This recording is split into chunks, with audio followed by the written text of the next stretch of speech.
Well, good evening.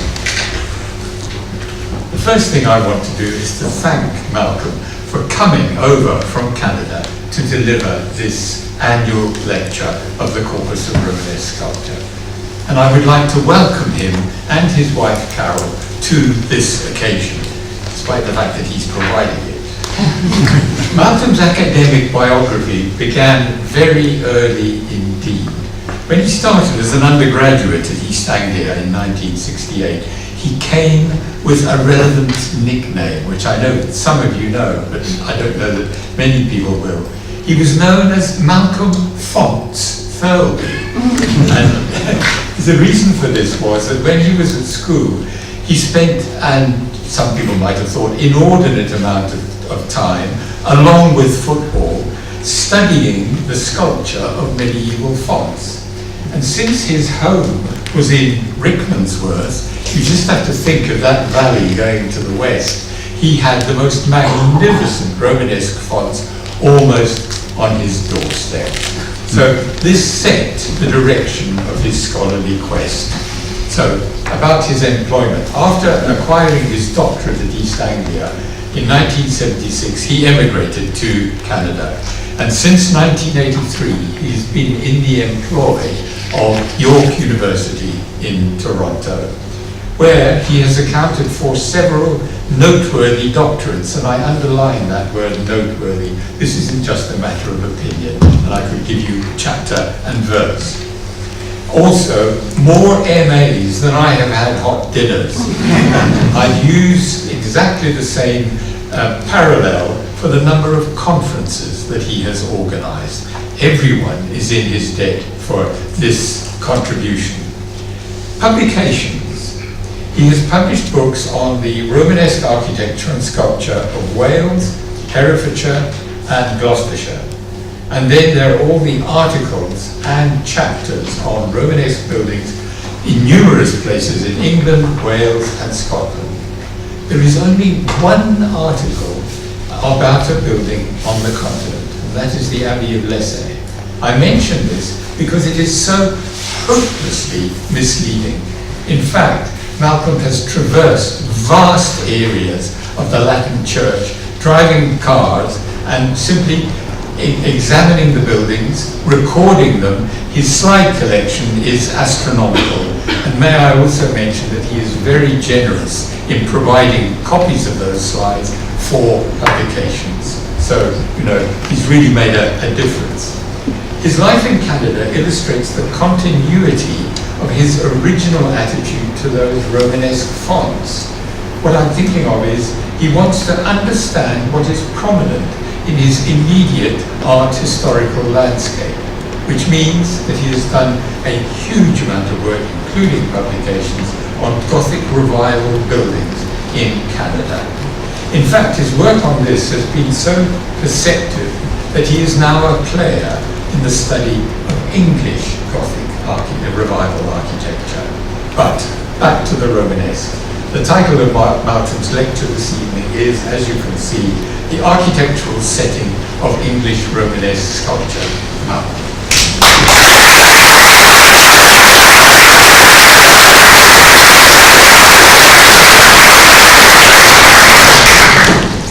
Thank you, Eric. Can you all hear me? You all see the screen now. If I move that around, is that okay, or would you prefer? There's a stick behind you, Malcolm. So do I pole vault to make sure people are paying attention? Thank you very much, Eric, for the introduction. In fact, it leads in perfectly to just a couple of introductory remarks. The first being very autobiographical. I attended Watford Grammar School for Boys. I think it kicked off in 1960. There's a period in my life that I didn't particularly enjoy. I didn't like school. I wasn't very good at school. But it was coming up to O-level, and I was doing things like chemistry, physics, and biology, intending to go on for that at A-level. And then as a frill subject, I did art, and as part of the art curriculum, it was the Oxford and Cambridge joint examination. We had to do the history of the parish church in England. And I thought, oh God, this is going to be so boring. People handed out the textbooks, and it was Cox and Ford, English parish churches. And I just randomly opened it up. A life-changing moment. Plate 55A. A detail of the south portal of Kilpeck Church. And that was it. My life changed. I knew immediately what I wanted to do. And I'm very grateful I'm still doing it as I reach senior years. So that was fine. And then, as Eric noted, close to where I lived in Rickmansworth, there was the Aylesbury Group of Fonts, 20 miles away, Aylesbury to Rickmansworth. And so I started to collect these, going around photographing so on and so forth. And at the age of 15, I didn't get too far. It was all very complicated. So I thought, who's an expert on this stuff? And so I suppose I could say with the arrogance of a teenage boy, I wrote to this bloke, George Janeski at Courtauld Institute. And he wrote back, this is pre-email days, and he said, well, why don't you come and see me? Which I did, and he was amazingly helpful. He loaned me books that were very helpful, and it certainly helped a student with less than stellar academic record go to the University of East Anglia, which, as Eric noted, I did in 1968, and I think the modern term is the rest is history.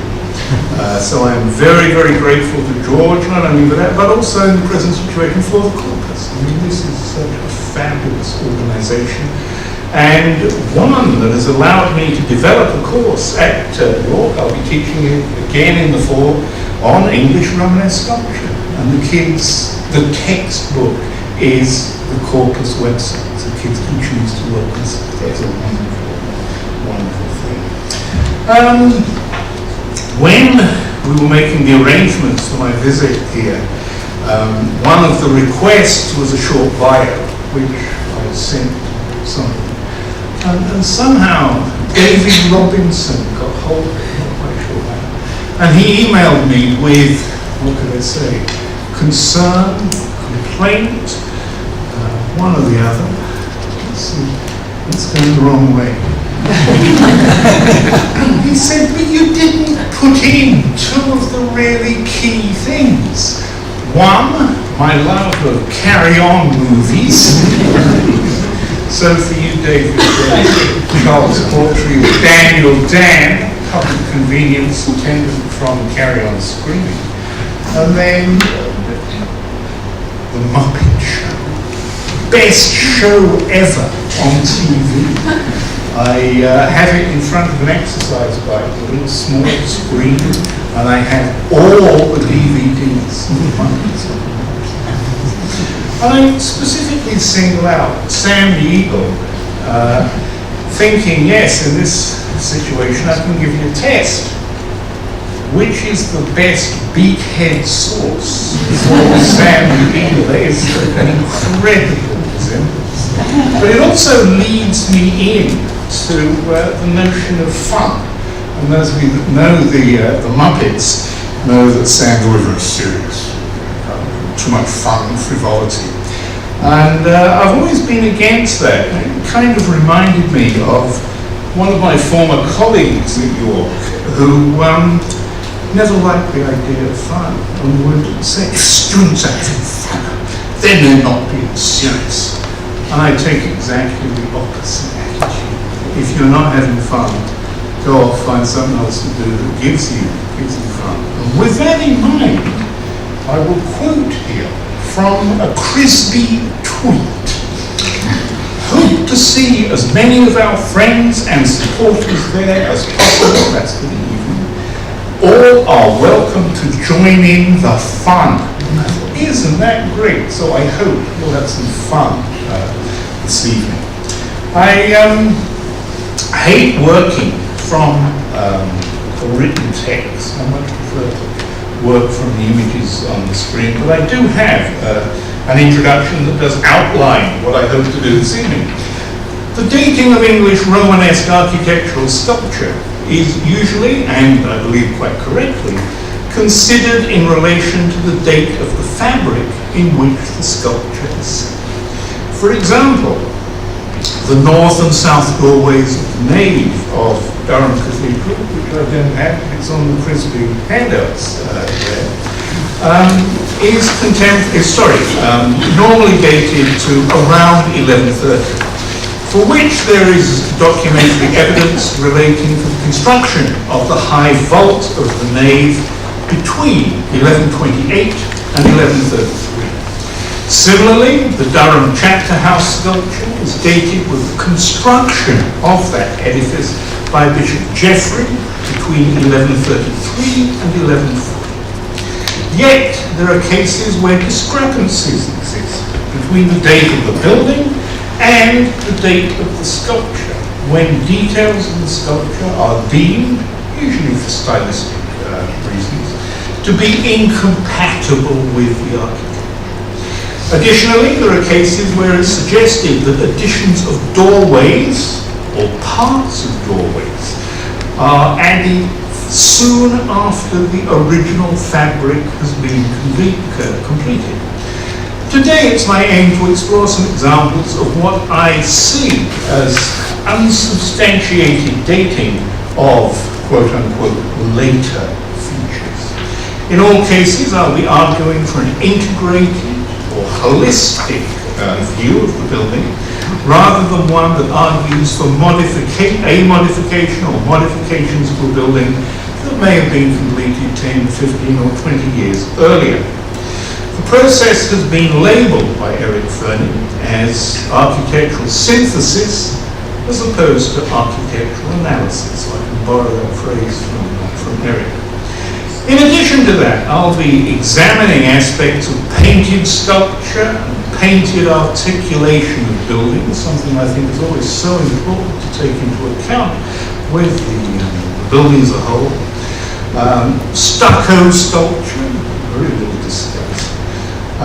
Victorian copies of Romanesque sculpture and how we might consider those, and what I consider to be references to Roman sources of Roman sculpture. So all that's going to be put up into a package for you. So now the serious stuff begins.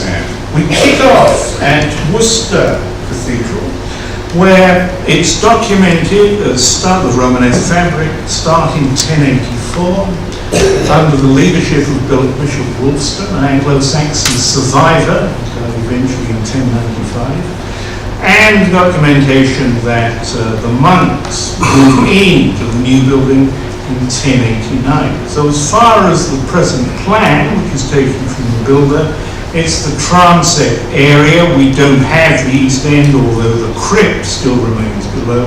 But specifically for this evening, I'm going to be considering this part of the south transept. So it's an arch that looked into on that side of the chapel that came around here. And there it is. On the left, we look at that arch from the east side. So in Romanesque terms, I'm inside the chapel and looking west. We take a detail from the outside. I'm standing down about here and looking up at the other side of these capitals. And on the right screen, Richard Gem's reconstruction of the south transept elevation from the British Archaeological Association conference transactions for 1978. So it's this arch that we're looking at in particular. The capitals, as you see, nicely carved, excuse me, cushion capitals have been variously dated. Contemporary with the 1084 construction through to the latest that I came across, at 1175, which seems a tad late to me. It would be my suggestion that we should look at this in terms of the use of the building. A function in 1089, then this arch would have been completed. Structurally, it is necessary to have so that we can construct the gallery and up to the clear story. So to leave that for any original time seems unthinkable. I would agree with Uta Engel in her monograph on Worcester Cathedral that what we are dealing with here is something that is completed by 1089 and not anywhere later. I should just go back for a second there. For the capitals, George Janetsky, in his article in the same Transactions, BAA Transactions, made a wonderful comparison between the foliated cushion capitals and the Copenhagen Gospels, an Anglo-Saxon book somewhere in the first half of the 11th century. Pardon me, I don't have a decent slide of that, but I do illustrate here on the left. New York Morgan Libraries, manuscript 869, a Canterbury product, probably of the first 2 years of the 11th century, with, as you see, some beautifully foliated capitals. And with the important point that what we see here is, I think, an accurate reflection of the sort of capital decoration that would have gone on in real Anglo-Saxon buildings of the first half of the 11th century. Along with that, we can go to the undecorated form of cushion capitals. There, that's British Library Cotton manuscript, Claudius B4. And I will do my own interpretation of the iconography here. Oh, look, guys, here's how to recognize a cushion capital. So there you have early part of the 11th century for an Anglo-Saxon cushion capital. And to indicate that I'm not being frivolous or completely wacky, I hope, about this, that what we do see in Anglo-Saxon manuscript illumination is a reflection of much of the architecture of the period.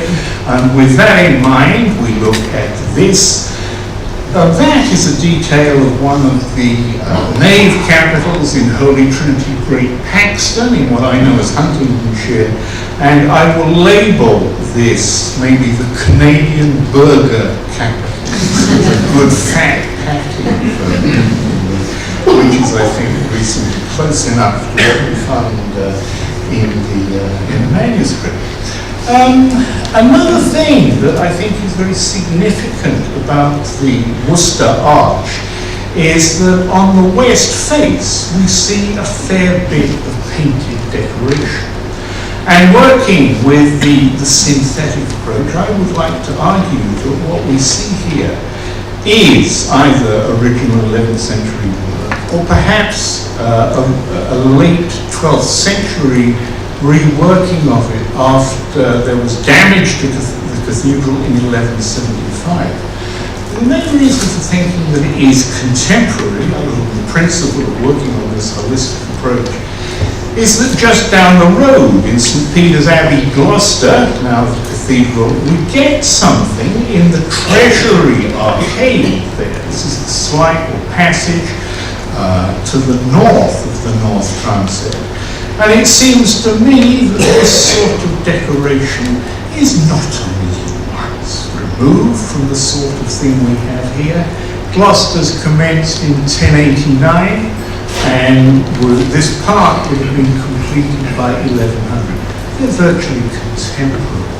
So the paint on the architecture, something that's very important to its overall conception.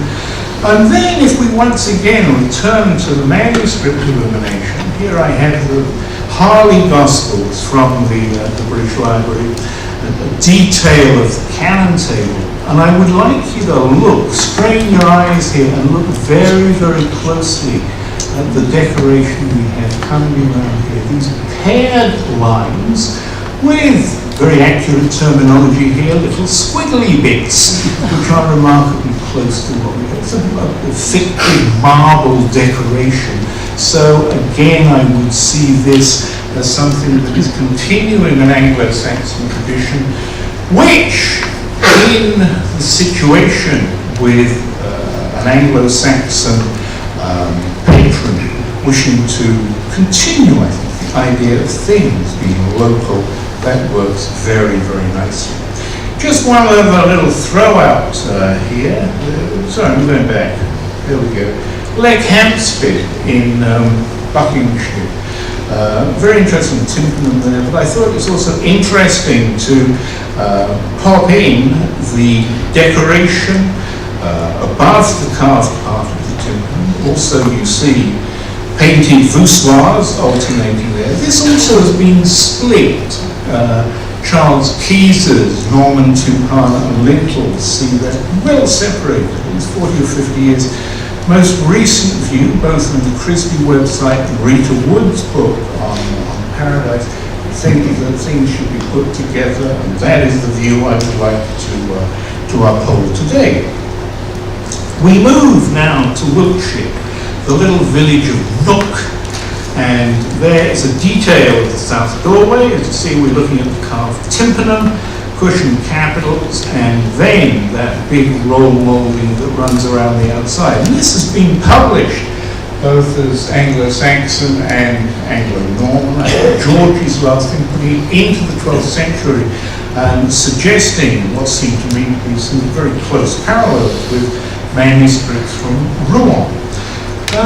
It's interesting to look at the documentation for Knook, particularly as it's recorded in the Domesday Book. You learn from that it was held by Uncle Colin and his wife, Leigh, if my pronunciation is wrong there, apologies. And she was embroiderer for both Edward the Confessor and William I. So continuity over the conquest. And I would think we could even suggest that maybe she could have had a hand in the design, change embroidery into the timber. How about trying to get specific, or as specific as we can, on the dating? First thing is, if we look at the voussoirs coming around here, one could well think, oh my word, yeah, this is an Anglo-Saxon architect, mason at work, because some of the stones, this in particular, it's a wacky, great big stone, and that is very much more in character with Anglo-Saxon construction than with Anglo-Norman. But, and I think methodologically this is the most important point I have to make, one thing I think we don't do sufficiently is look at the other side of the door. What does that tell us about the construction? There it is.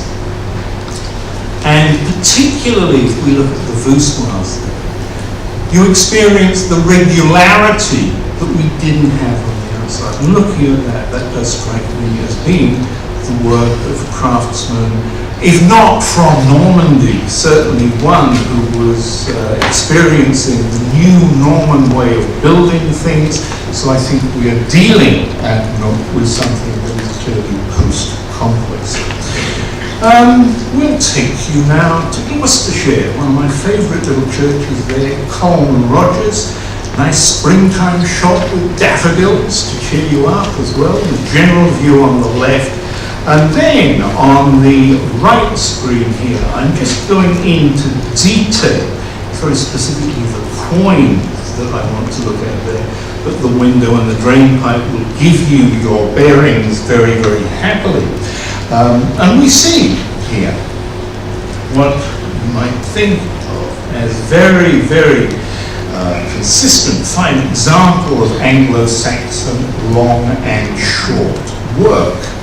So most commentators will say, yes, it's Anglo-Saxon. There's a bit of detail for you.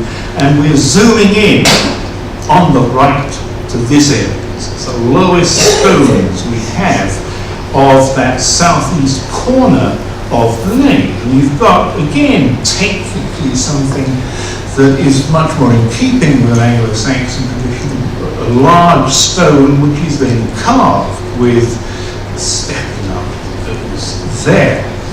Good, we will take you inside, which we do on the left, looking at the chancel arch. On the right, I'm just taking the left side and an angled view so that you can see the construction very happily there. Basically 3 stones, large chunks of masonry, and we could in fact say long, short and long there. 3 stones in the arch and then nicely moulded in post. And one thing that I just as an aside, a little tangent, look at the outer order, which is of course perfectly plain, but you've got the alternation of a continuous and a non-continuous order. That very feature that Sir Harold Breakspear, writing in 1931 on his West Country School of Masons, this is absolutely characteristic of the West Country School. Well, here we are in the West Country, somewhere late 11th, early 12th century. So it's set back well before the beginnings of Breakspear's school in the 1170s. So we move to the south doorway of the nave. There it is, outside on the left, inside on the right, and there we have something that again all commentators say, oh well, this is normal. Anywhere in the first half of the 12th century.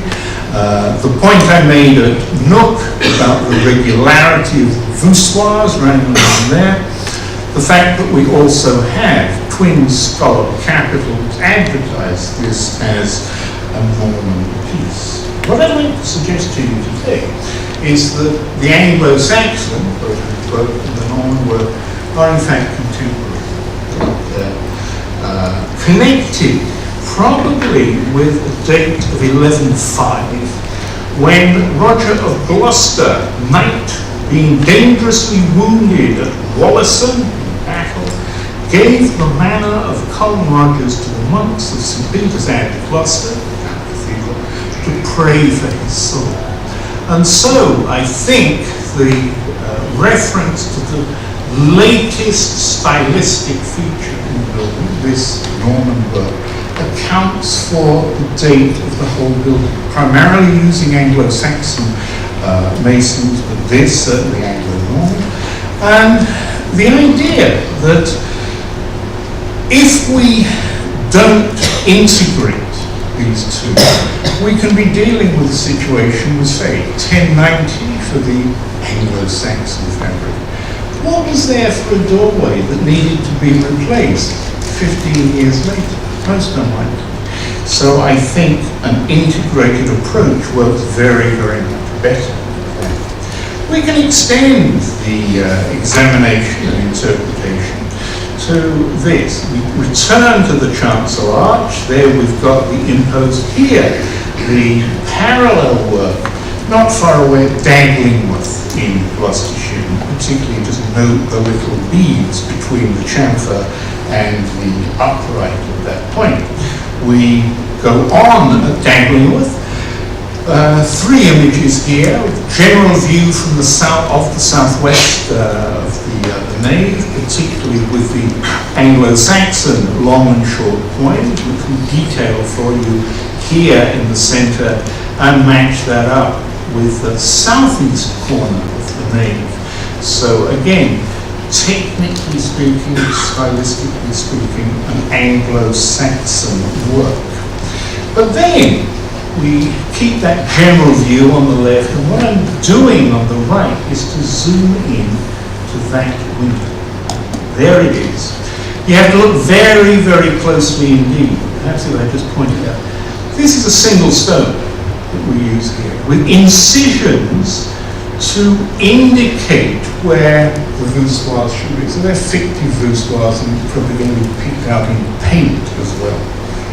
This is not an uncommon feature in the West Country, and I choose as a random example dear old Kilpeck in Herefordshire.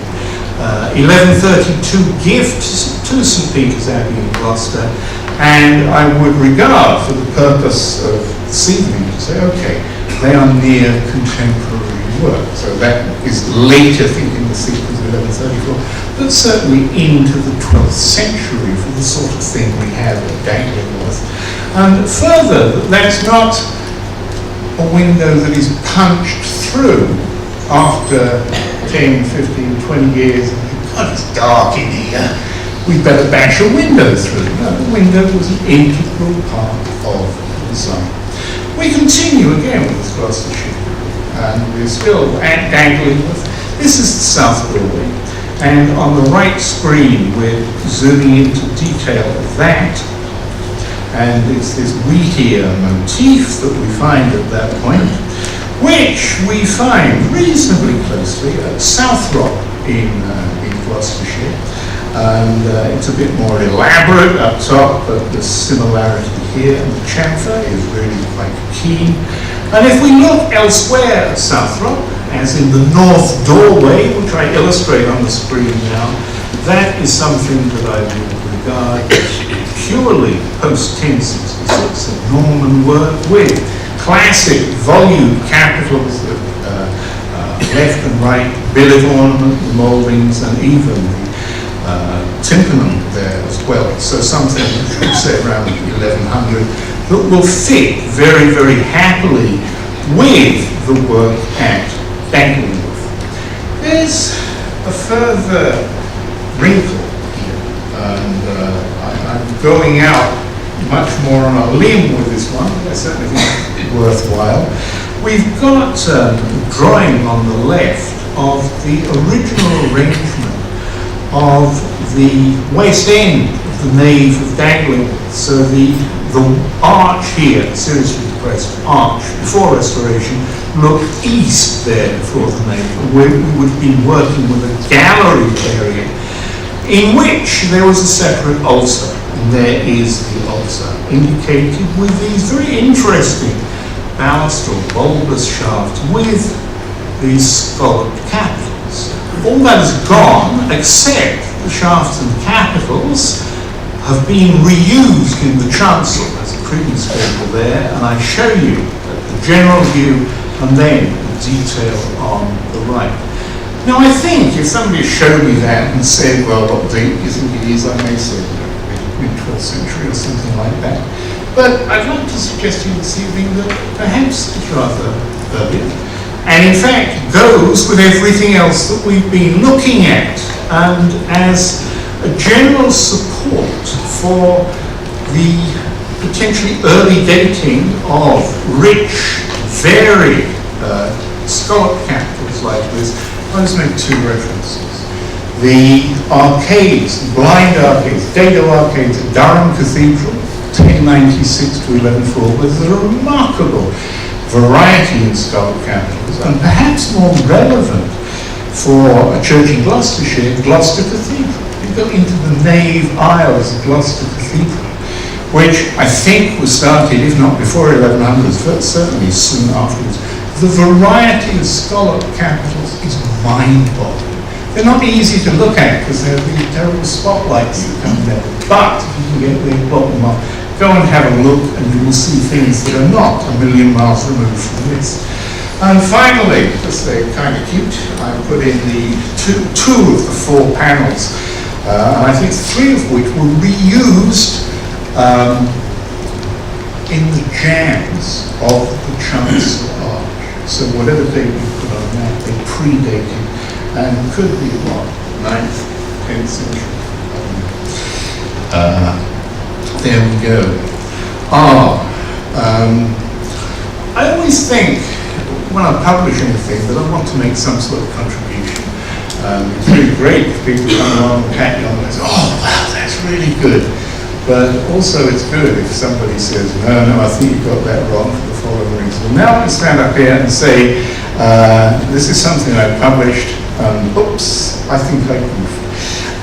Right screen, you have a capital from the chancel arch of Bibury in Gloucestershire, a church that belonged to Worcester Cathedral. On the left, I return to Worcester to show one of the capitals from our south transept chapel arch. And I suggested, this was a few years back, that the Bibury capital is perhaps post-conquest, based on stuff at Worcester and under the patronage of Bishop Wiltshire, so before 1095. And one of the points I made was that the little quirk, little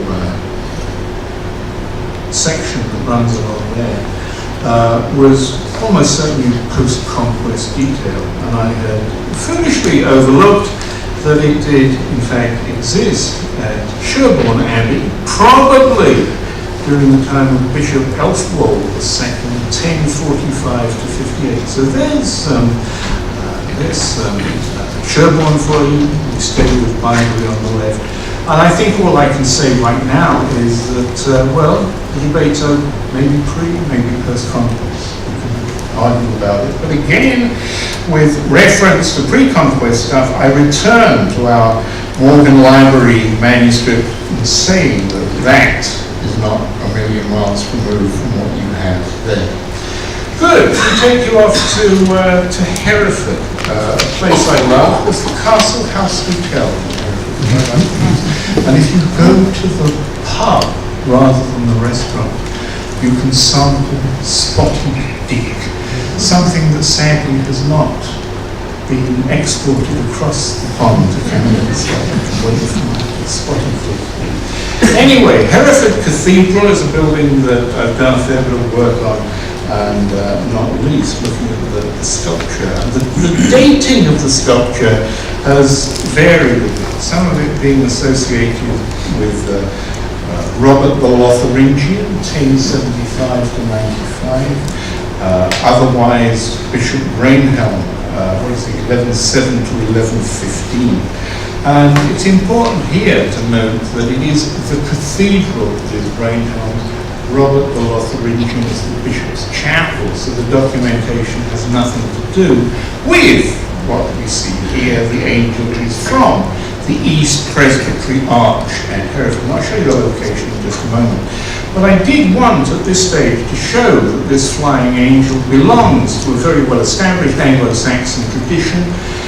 Newminster Charter there from 966, a sculpture from St Lawrence, Bradford on Avon, wall painting, to throw in another medium, from Netherwallop. And then the location, the capital we've just been looking at Hereford is located there. So perfectly good Romanesque foundation from, as I say, 1107 to 1115, and the sculpture should be studied in context. So there it is for you. I want to move now into the notion of Victorian copies and what we do with them. What we have is the original capital here, which is now set up on a template there. And next to it you see the copies of the original. So look at that, and you can see that what the Cottings have done there is to create what I think is a very accurate copy of the original Romanesque work. If we didn't have that, we can in fact use the Victorian work as a pretty accurate representation of what was there. Very quickly I'll show you a couple more. Daniel or Samson Lyon. There's the copy on the left, the original on the right. Harrowing of Hell scene, again, copy of the original. And that then leads on to looking at the crossing capitals. And we don't have all the originals of those remaining, but one or two. There is one, there you can see the copy. So I would argue that when you're looking around Hereford and looking at the Victorian work there, what we see, certainly in the majority of cases, perhaps right the way through, is not just something invented by the historians, but something that is a copy of the original. I'll spend a little more time looking at Herefordshire work, again, something close to my heart, and a concern about the interpretation of a number of doorways, particularly those with these richly carved lintels like this. And this is at Breadwoodine in Herefordshire. And it's frequently been suggested that what we have here is an early 12th century doorway with the lintel and capitals inserted 10, 15, 20 years later. And not surprisingly, I would like to argue that we have everything together in one shot. So let's look at that. If we go along the road to Castle Frome, famed because of its richly carved font, there the south doorway, very plain and simple, but the elements that we see are exactly the same. We have an original lintel, so the formation of that doorway is a simple version of the sort of thing we have at Redwood. Similar sort of thing at Hampton Bishop, just to the east of Hereford, different range of motifs, but again, an integrated approach here. You can relate the chevron ornament with work in the cathedral very happily. And when it comes to the detailing of this chip carving on the Redwoodine South Doorway lintel, you can look to Cotton's work at Hereford, that's above the Harrow of Helsing. Also in the presbytery capitals you see the same sort of chip carving with the saltire crosses. Moving into the Herefordshire School of Sculpture, so I take you to Rollstone, again to show you something that I think in certain detail and in proportion fits well with Redwoodine. We don't have a lintel here, it's sort of extended tympanum that comes down, but there's the roll moulding. I think in both cases we're dealing with something that is created at one particular time.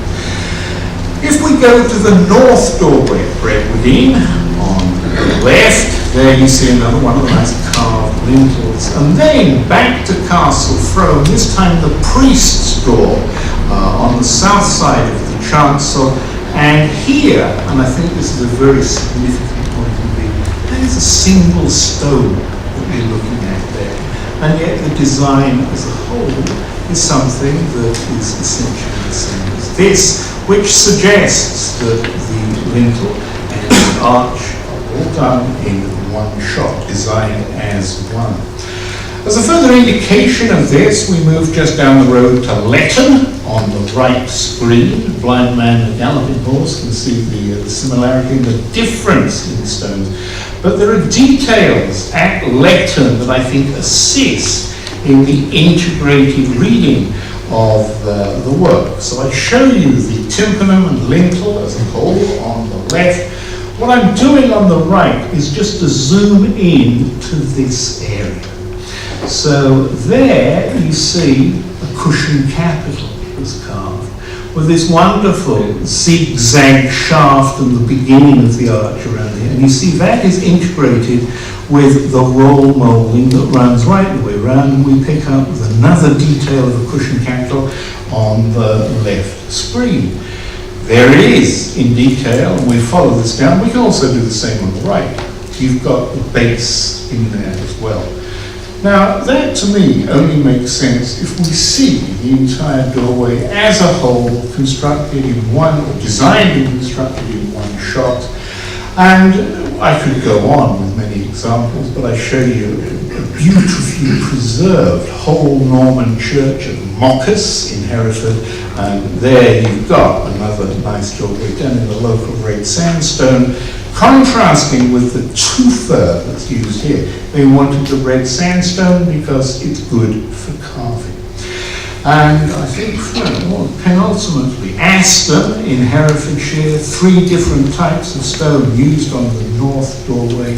South doorway is plain, it's now in the vestry, and there, another one of our whopping big lintels. Why did they look like that? Because they're looking back at Roman stuff. And here, because I happen to have a slide of it, Nîmes Simone, the Roman site there, just north of the city of Nice, and there you've got, albeit in somewhat restored state, the big lintel and the arch that is sitting on it. Finally, with this group, Erdesley. Most of you will know the Erdesley font, which I detail there. It's a classic example of the Herefordshire school. There's also a fragment of what was part of a doorway, a jamb, so you've got the top of a head there. But also, I think I first discovered this on the CRSBI website by Ron Baxter, the sill of the east window of the south aisle has this. So this beautiful chip carving, which looks remarkably close to the lintels that we've been looking at. And I would simply like to suggest that, again, perhaps we have something that is contemporary here. But what is normally considered earlier in the evolution of sculpture in Herefordshire is with this, but perhaps it's in fact contemporary with the work of the Herefordshire School.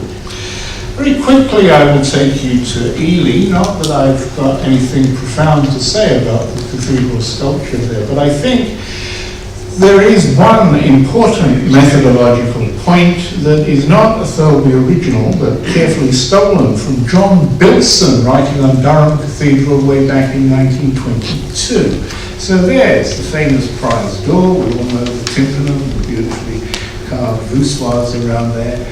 We go inside, so that is the back side of the carved tympana we've just been looking at. And what I need to pay particular attention to is the coursing of the masonry to the left and right. When Bilson was arguing that the vault, the nave vault of Durham Cathedral was built with the nave itself, it could not possibly be an addition. He looked at the coursing of the masonry to either side of the vault springs. And he said, look, if you draw lines, they don't line up. The wall must have been built with the vault, vice versa. And this is also appropriate here. That was, I think, look here, there's one course of masonry. It's taller than the course we have there. That is slightly taller than we have there. There's a narrower course. In other words, the coursing of the right side of ashlar does not agree with what's on the left. The doorway is built with the fabric. You can play with what you like on the precise datings, the absolute datings, but it has to be contemporary with the fabric. And also, whilst we're at Ely, I think it's important to integrate the painting as well. So we've got a view looking east in the south nave aisle, so the prior's door is behind us, but it's this area of painted groin that we have to look at. There it is in a bit more detail, looking from the other side, looking from the east. So the roundel you see there is the very roundel you see at that point, and we can take in a further detail, which I do on the right. And it seems to me that this comes, it's from the same nursery, same garden centre as the foliage that is used here on one of the shafts of the south doorway. So painting and sculpture are going together, the workshops are talking to each other. And with the idea of paint, I think that's another thing that also deserves a bit more attention. I take you back here to Anglo-Saxon Deerhurst Priory, early part of the 9th century, foundation of 804. There, one of the very well-known label stocks from the inner west doorway. There, perhaps a little less well-known, but a painted head, and I recommend publications by Richard Bryant and Emily Howe on this. And you can see that the carving is very simple. The detailing comes not from the sculpture, the carving we see here, but it's put on with paint. And I think, for example, I mentioned beak heads earlier on. The number of simple beak heads that we encounter, add a bit of paint here and there, and you'll have them as originally intended. St Nicholas's Priory, Exeter, now in the Victoria and Albert Museum, and photographed by me some years back with wonderful cooperation from Paul Williamson before he retired. And so we dragged this out so I could photograph this. So you've got a fairly standard volume cabinet, but one of the best preserved with its original painted decoration on it. And to return to Herefordshire, we can follow the same theme. And C, well, this is Hereford Cathedral. It's the step motif that is used on the nave capitals. There is a related work on Monmouth Priory. That's a screen course on the west front. But I'd also like to throw in Kempley Church, one of the best preserved painted churches that we have from Norman England.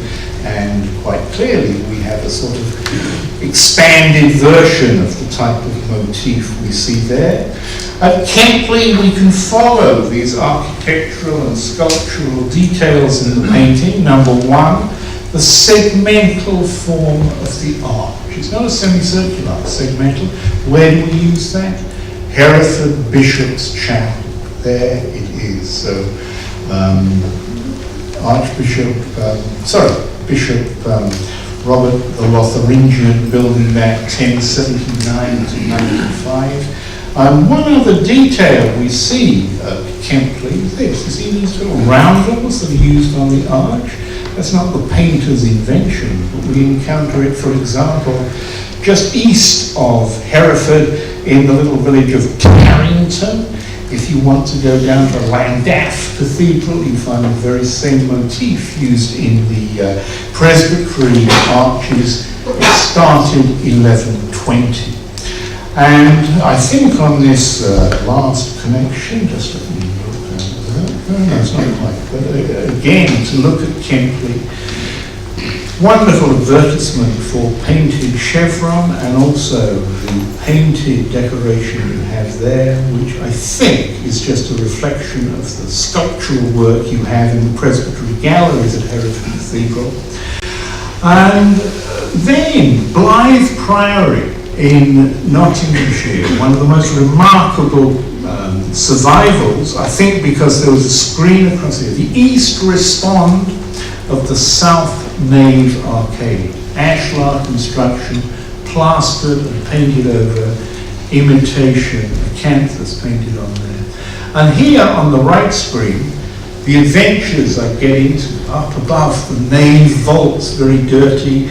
And it was a 19th century reference I came across, I don't recall the exact detail, but it said, oh, and if you go above the nave vault, you will see original painted decoration. This is of 1858 or sometime. And I thought, I've never seen mention of that in any of the literature on Blythe Priory. But I went out, there it is for you. So, two things to remind you of. Always look at Victorian sources very, very closely. They observe things particularly well. And as I always say to my students, try to get in to the parts of the building where most people don't go. Because people don't worry about it. You don't clean it up, you don't spruce it up, you don't restore it. There it is. So there's Blythe Priory for you. And once again, the importance of this integration. You will know Durham Cathedral, the wonderful lozenge pier. The design is identical to a fragment that is from St Mary's Abbey, York, and look very closely at these intersections that we have in relation to what we have there. And also from St Mary's, some simple ashlar. See this incision. And I maintain that where you see this, that is where we have the guideline for the painter to come along. So seeing architecture, painting, sculpture altogether is something very important. An aspect we appreciate if we go to Cold Aston or Aston Blank in Gloucestershire, and you look at that, oh, they're pretty sexy, that's nice stuff, nice foliage trail along there. And if you look at the general slide, and even when you're there, you're looking up at that, and you're not aware of sculpture that is there, you then look more closely. On the left and in more detail on the right, you see these wonderful stylized foliage roundels, which I would maintain would have been originally painted so that they would have stood out much more than they do when you go there today. And one of the other sort of sub-themes that I have, Roman sources. There we have an altar from Forbridge in Northumberland. Yes, Forbridge. That sort of motif is what we see there. Oh, sorry, I am lying. It's Chester's on the Roman board. A little closer to home, Avington Church. We look at the chancel arch and then on into the chancel, and specifically on the right screen, what I'm doing is to zoom into that sort of area, have a good look at the sculpture when we're there, but then also painted decoration, a la lozenges at Durham. And then, with your binoculars or telephoto lens, what I'm doing is to zoom in to that nice beakhead, or whatever head you want to call it. You can see the amount of paint that is used. But take a look at that and then say, gee, that is really quite close to that console, which is from Corbridge on the wall. And I think this unusual form of tongue that comes out here has to be related. Not that it's a direct one-to-one comparison with some Roman source for the Avington head. Milborne Port in Somerset. If you've not been there, do. It's a wonderful church to go and explore. Immediately after the conquest, Ravenbold, the Chancellor, the likely patron, and it's really the north and south arches that come in first, the crossing. That, the 14th century rebuilding of what originally would probably have been a segmental arch like this. And it's the capitals that are very interesting. A little over half of them are not carved stone, they're stucco. And the stucco has normally been dismissed as a 19th century restoration, which I think is a mistake. I think they are original. There's a detail of the south crossing east respond. And there is a very good article published in the current Somerset Archaeological and Natural History magazine by, I can now say, a former student of mine, because he's recently finished his PhD, Ronald Lvovsky, who's a complete study of Milborne Port, but particularly pointing out the stucco for the, I think, the first time. That's more amazing than that. And what I'm going to do is just take you back. I don't have a setting one for this, which is very sloppy, but we're kind of looking through the north wall of the chancel to four roundels that have been reset. And there they are. Robin Downes, who is fieldwork at Somerset, first introduced me to these. Here are the big telephoto shots. And first of all, I said, wow, that's amazing, because it looks sort of like Malmesbury Abbey and the like, so we'll come back to that in a little bit. But it's these two that I'd like you to concentrate on, because as you see, it's the same design, but that damaged area doesn't agree with that. So we've got two pressings here from the same template, and in plaster or stucco. I guess that would have been so much more common than survivors would suggest. So it's something else we have to think about in the corpus of Romanesque sculpture as a whole. And with the potential Malmesbury link, thinking, well, again, is this an Anglo-Saxon motif that is carrying on? One famous or infamous piece of sculpture, as far as dating is concerned, is in a church in Worcestershire. Spelt Leigh. If you look up the entry in Pearson's Buildings of England, he tells us it's pronounced Leigh, L-Y-E, but Leigh is the spelling. And the sculpture that comes from there, now set up in the south transept, is illustrated for you here, and it's been disputed as anywhere between Anglo-Saxon, Pamela Craig suggested that, anywhere through the early 13th century. And here I think the architectural setting is absolutely essential, because originally it was set up here, it's taken out for restoration. So it was a niche on the north side of the nave. There is the general view. So why not date it with the fabric? Late 11th century, details go with Worcester. These are the details at Leigh, and these are all Worcester details, the polychrome masonry, the different capitals that fit very, very well with the late 11th, early 12th century work there. And within Worcestershire, we can also extend this idea of a figure in a niche above a doorway to Ralph's Lynch I think, a good deal later, but that principle is there. I will finish up with something that is perhaps most controversial, but it's good. And I was telling Ron Baxter about some of the things I might do. He gave a little chuckle and said, well, it'll be good to ruffle a few feathers. So here I am, feather rustling, maybe. Malmesbury Abbey, general view of the nave looking towards the east, north elevation on the left. So we're looking at that bit, there you see the pulpit, your location.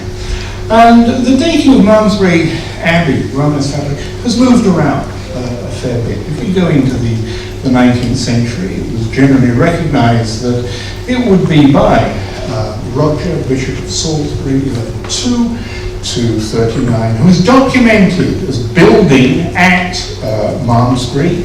Sadly, not that it was the castle and the abbey, or the castle or the cathedral, but he built there. And I think it's most important to note that Roger was, perhaps it's not too strong, he was an obsessive builder and very, very fancy big stuff as well.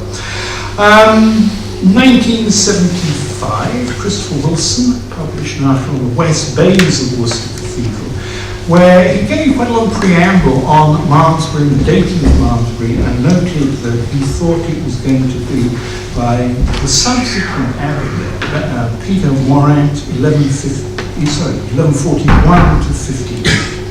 I'd like to suggest to you that what we see, if not in absolute date, certainly for the start of the building, is Bishop Roger.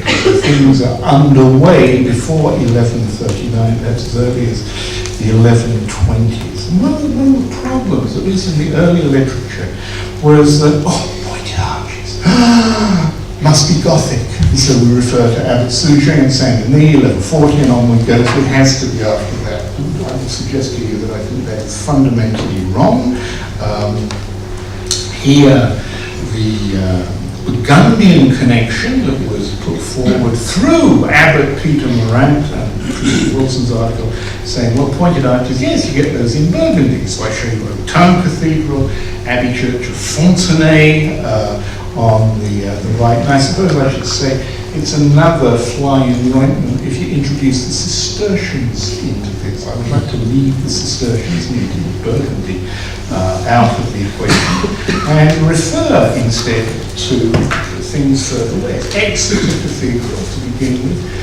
Hard to read this, but I can tell you that we're looking here at the south transept. We can also look at the north, but there is an enclosed pointed arch there from the original 1112 to 14 fabric, but so much easier to read. If we go up the road to Crediton, crossing of Crediton Church, there you see perfectly formed pointed arches which can act as a source for pointed arches at Malmesbury. And there are many, many examples of pointed arches if you go down into Cornwall, Devon and Somerset as well.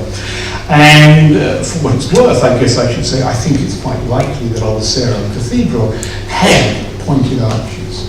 There are many motifs we can look at Malmesbury. I'll give you just a smattering before I finish. But perhaps one of the key things is this. This is a big spur base. These are in the North Nave aisle response, and here are the big spurs. And as with much I said this evening, this is not a Thurlby original. This is Stuart Riggold, writing in 1977 the study of Romanesque bases. And he looked at the bases at Malmesbury and said, I think if we look at the bases, it's likely to be before 1150. And I think he's spot on. Look, please, you can email me if you find post-1150 big spur bases like this. The ones I've looked at are pre-1150. So that would fit with a Roger dating for it. There's one at Hereford. Where am I here? Leicester. Now there's Malmesbury, this is Leicester here, and I throw in Crediton as well, all I believe well before the mid-12th century. And this is one that I think is remarkably pleasing. Paterai, Sarum, Malmesbury, Sarum. Okay, so the outer ones are from Old Sarum Cathedral, documented as Bishop Roger before 1139. And there is one at Malmesbury. And I think the link is very, very important indeed. For label masks, there's one from Sarum. That is the two from Malmesbury there. Again, they fit in the same family quite happily. This Greek on the Ander motif, that's at Sherborne, another Bishop Roger building. And we can also compare details at Malmesbury, left and centre, with Gloucester Cathedral. This is in the chapter house, and part of the chapter house that was rebuilt after a fire of 1122. And it's particularly the foliage you see there in relation to that brings in, I think, a very close relationship. And I should mention in this connection that way back, 1990, 1995 or 6, Jean King wrote not only on the Sarum Master, but also connections between Sarum and the Herefordshire School. That ruffled a few feathers, I think, but I think he's spot on with that. And to throw Gloucester into this equation is something that I think is very, very important indeed. So think of Sarum, Gloucester, Herefordshire School, and now Malmesbury as well.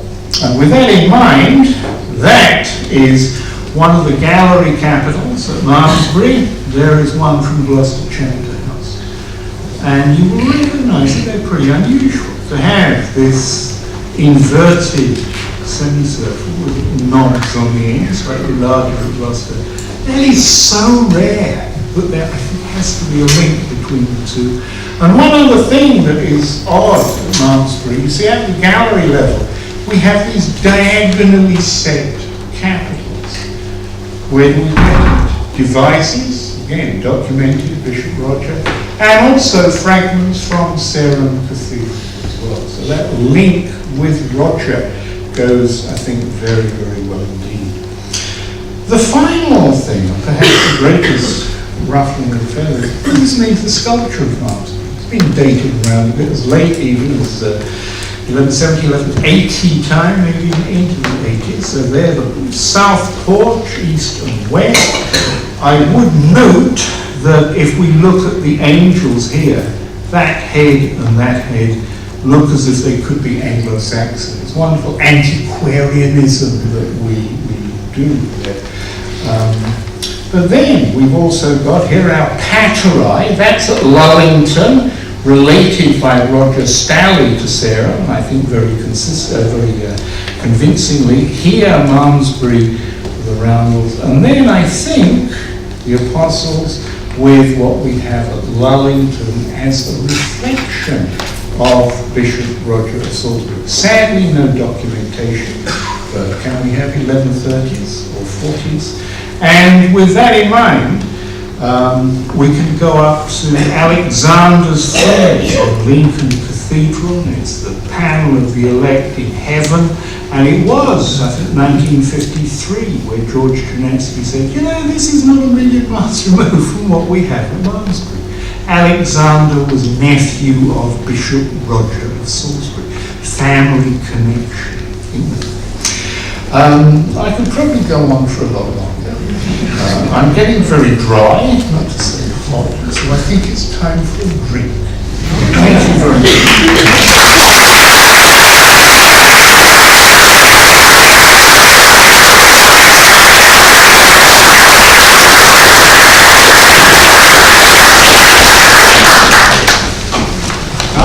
Kindly agreed to take questions, and I think we have a time for a few anyway. So please, any questions that you would like to put to Malcolm?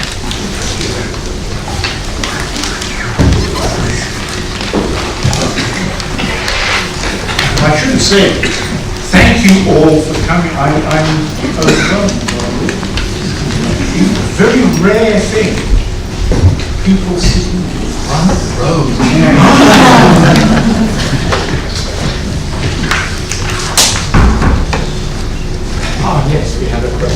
Thank you. Yes. Quite a simple one. I was quite interested by the sort of the examples you brought up of polychrome detailing claimed to be later inserts, because largely it looked to me like it's a different stone. It must be later. It looks incongruous. But I was wondering about how that you think that might interact with painted polychrome, and whether that would serve with painted polychrome, and whether that might serve to bridge the apparent gap between the stone types, or whether it could be used to emphasise it alternatively. That's good. I can't give you, I think, a very profound answer. It's certainly something we can look at very, very closely. When different stones are used, I think we saw most clearly in the Herefordshire work, I think the choice is going to be what they consider to be the best stone for a sculpture that is relatively easy to get hold of, so they don't have to import it, so can't stone from Norway, the best stone they can regionally for Hereford, and anywhere else. But they create, and if you're working as at Marcus with tufa, well, that's disaster. Sculpture with that. Although I guess I can mention what is it, Courtauld, which is just close to Schroeder, south of Schroeder, a documented chapel of the late 80s, I think it's Bishop, gone at the moment. But it's built of tufa, and they tried to fill in the tufa with plaster, so it comes back again and all the idea of using it.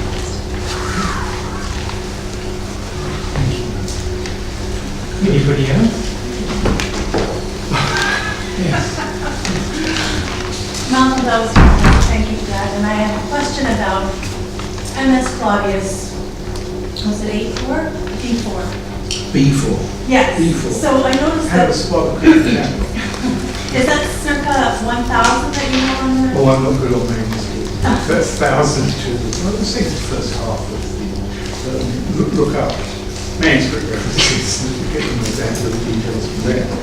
My question is, how do you account for the spread of Christian capitals after the conquest, when there was an Anglo-Saxon precedent? Oh, sure. I'm being asked about Christian capitals and the fact, my idea that they would be used in Anglo-Saxon times, but then after the conquest, the proliferation of the motif in so many churches, to which I think I'd add not least Canterbury, St Augustine's and Canterbury Cathedral, both good Norman buildings, especially Canterbury Cathedral, where it's Lanfranc, who previously in the Khan, but we choose to use cushion capitals rather than the volumes that we use normally. Other than the Anglo-Saxon link, I think there may be two factors involved. One is that they're imperial. That's quite prestigious to use. Also, if you're importing them, which I think is it Marquise stone that is used for some of the Canterbury capitals, it's real good for packing and export. And you can pack these things close together and ship them wherever. There's a convenience aspect as well. So I wouldn't favour one over the other. I think sometimes, well, Worcester, for example, I think they can be read iconographically. I think they are seen as specifically Anglo-Saxon. It's an Anglo-Saxon patron, but Anglo-Saxon saints there as well. So on the one hand, we have the massive size. So Wolston is keeping up with Norman Joneses of this world, but making Saxon reference wherever we can. So there's very good things here in England. Give me time for one more. I was very interested by pushing back the date for pointed arches. I wondered if you had any thoughts about pointed arches over windows at all, and whether those can be pushed back at all. Pointed arches over windows is the question. Did I have any thoughts? And the short answer is no. But what could I say? I would look to. Do you have examples in mind? Well, I'm looking particularly at the moment at building at Leicester Castle. Okay. And we've just had some treeling dating for it, which is pushing that back. And it has what I think is an original pointed arch of 1150s, 1160s. Oh, fine. Yeah. Yeah, happy with that? problem. It seems quite early, particularly in a secular context, but... Thank you. Well, I'll scratch my head. Give me an email address. and you have a chance in a moment, because it only remains for me to say thank you very much to Malcolm, both for the lecture and for your responses to the questions.